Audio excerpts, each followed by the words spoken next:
Mary, what do you think about the importance of leadership in terms of leading others, but also being led? I am a big advocate of investing in leaders who know their shit for sure. Okay, that's my benchmark. You've got to have, for me, a tried and tested process that's supported with methodologies and frameworks in order for me to believe that you know what you're doing. That's the first thing. And this applies to everybody, by the way, which is why I'm totally against the cookie cutter high ticket coaching model, because that's exactly what it is. Give me frameworks that have been tried and tested for 10, 15 years, and I'm going to buy from you. Or give me 10,000 plus hours of experience and you've got my attention. Okay, that's the first thing.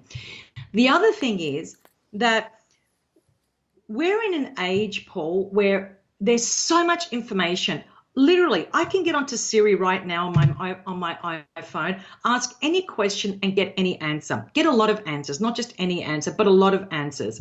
So, so from that perspective, we have this mindset that is called a DIY mindset. That to me is danger zone.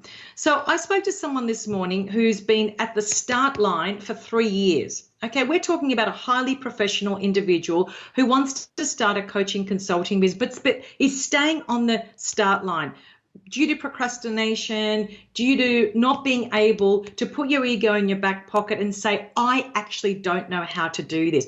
I don't care how academic you are. If you don't know, you don't know. The only reason I say that is because you've got a choice.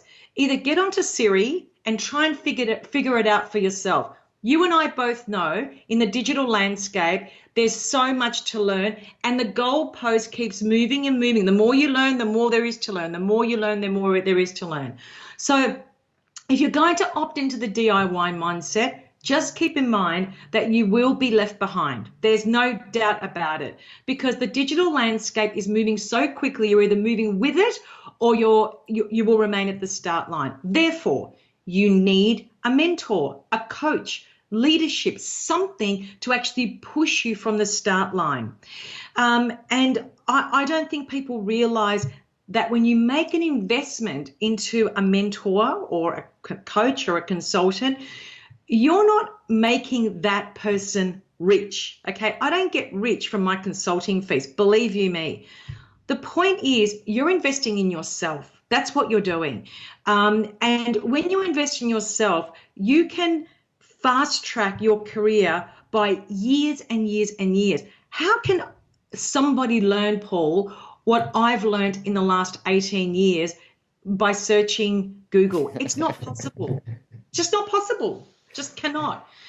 So the point being is that when you invest in yourself, just remember that you're investing in yourself. It's not the coach or the consultant that's taking your money. I genuinely want to help as many people as I can, because when I'm taking on a client, I don't just spend the 1 hour, with the client. I'm thinking about my client outside of that hour. If you're a good coach, that's what you do. And so the amount of time that goes into supporting an individual from the mentor's perspective is enormous. It's time consuming, emotional consuming, spiritually consuming. So let's just get that out of the way. I think that's a very important point to make. It's not about how much I'm making from you. It's about how much investment am I making in you in terms of my time, my passion, my energy, etc. And I'm quite passionate and vocal about that. People that don't make an investment in what I have, I'm okay with that, but I don't want you coming back to me in 12 months' time saying I'm still at the start line, because there's nothing more frustrating for a mentor than that. I agree. So I've been very fortunate in the last 10 years to be mentored by some really, really incredible people. And I think the biggest takeaway that I got, so lots of different kinds of advice, but the biggest takeaway that I got was don't, so my best mentors never did anything for me. They actually never did what I needed to do to get it done. All they did was provided me a framework with Correct. ideas and opportunities to say, go in this direction or this direction, think about these types of things, don't do these things over here, just focus in over here. And that way I'm able to very quickly move forward instead of doing, which there's nothing wrong with this strategy where it's Yeah. like, I'm just going to go out there and I'm going to make mistakes and work it out. There's Yeah. nothing wrong with that. That's okay. Yes. It's just that Yeah. when you seek a mentor or someone gives you advice, it speeds up that whole process because people have made mistakes. People have made heaps and heaps and heaps of mistakes. For me, when I mentor others, and I think it's really important to play that role as well. I take that big takeaway, and they come to me and they ask me for advice. And the first thing I do is I get rid of or I point out as quickly as possible, if you do it the way that you're thinking, this is the most likely outcome. This is the types of experiences that you're going to have. It's not wrong for someone to go and have a negative experience and learn all those things and make mistakes. But if you go down that path, this is likely what's going to happen. Yeah. If you go down this other path, this is likely what's going to happen. So that at least now you're able to make a choice. You can go down and do it that way that you were going to do it, and that's all good. Or you can go this other way and be an awesome rock star. Yeah. I'm with you on that one. Bring on the mistakes, bring on the lessons, all for that. I think it's very important. It's all a part of the mix. Yeah. And it's not wrong or right. It's just like, I Yeah. think it's better to have options. And I think that's what a great mentor does.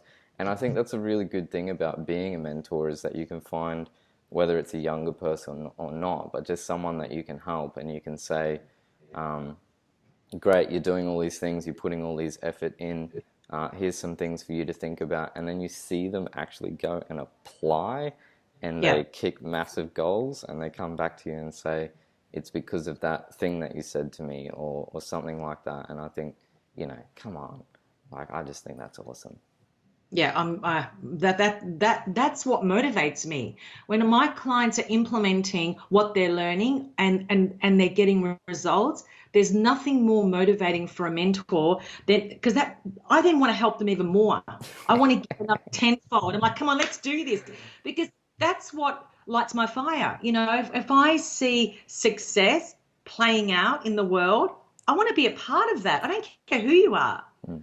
And I think that's a big deal. I think a lot of people need to understand that when you engage an amazing coach or a consultant or a mentor, a lot of the great coaches, they feed off their clients' success, and then they want to give back tenfold more. Mm. So the more action you take, the more I want to do for you, because I want to get you to the finish line as quickly as possible. That's my driver, if you will. That's my real driver. Awesome. Okay, well, leave some comments below if you've got some other things to add to this conversation. Please do. We're always excited to read different comments and see different perspectives on these things. Like we said before, there's no right or wrong, so please leave a comment.